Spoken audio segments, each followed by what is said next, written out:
Greetings, Scott here, known as Cantaloupe to some online. I'm bringing a subject to you today that's interesting to me. It might be of interest to you or someone you know, and that is intelligence, with emphasis on, as usual, a particular specific interesting detail about it or something that I think is interesting.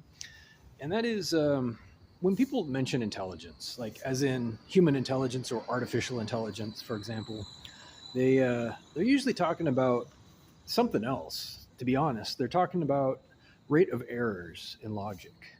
Let's say that again. When we test for human intelligence, and I actually know a little bit about this because I grew up with a psychologist and I took psychology in school. We test for a couple of things. Speed is a big factor, a big determining factor in IQ, if that's your metric. I don't know. It's a different conversation. I'm not trying to debate the merits of the IQ measurement, but speed is an important variable in there. There's logical integrity is how I describe problem solving. There's a lot of stuff that goes into the test, but what it boils down to, as far as I understand, what I like to say is logical integrity is it can reach 100% to get to the point. That is, in human beings, when we're testing for intelligence, we're kind of not so much testing for intelligence, but testing how far away from being stupid you are, for lack of a better way to say it, which doesn't really tell too much about a person, just how far away from some baseline you may be.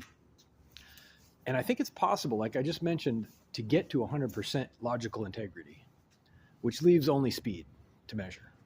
So once a system or a person were to reach 100% logical integrity, that is to say in their thinking there are no flaws, no errors to speak of, the only remaining variable that can and should be measured is speed. How fast can you solve a problem? How fast can you work through some kind of situation or scenario, an algorithm, whatever, if for artificial intelligence? Are you going to think faster than a computer as an organic system? I'm not going to try to compete with a computer. I'm not going to try to think faster than a computer. I'm reminded of that old story about, the guy who was working on a railroad, and they had just invented the mechanical railroad builder, and lots of people were upset about it, and he thought that he could beat it, and he did, but he ended up dying in the process. It's a big story. I don't know.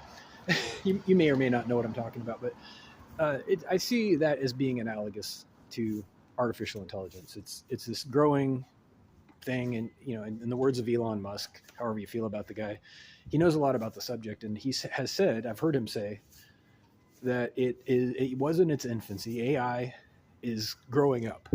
It is getting bigger and stronger and faster and every day, and there's no more denying it, no more competing, really. If you ask me, there's no more competing with it, because it has reached a speed and integrity in terms of intelligence and problem solving that rivals human thinking. It really has already. So, and that's just the stuff we know about.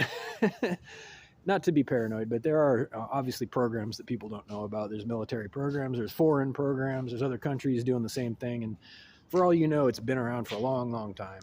But point is, and I'm going to wrap up the video, it's possible to think 100% truthfully, accurately, honestly, and once you get to that point, there's no more intelligence in question. It's 100%.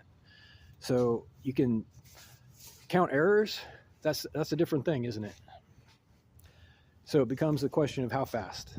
Really, that's all it is. And that's not really intelligence. That's just, raw compute, as Mr. Musk likes to call it.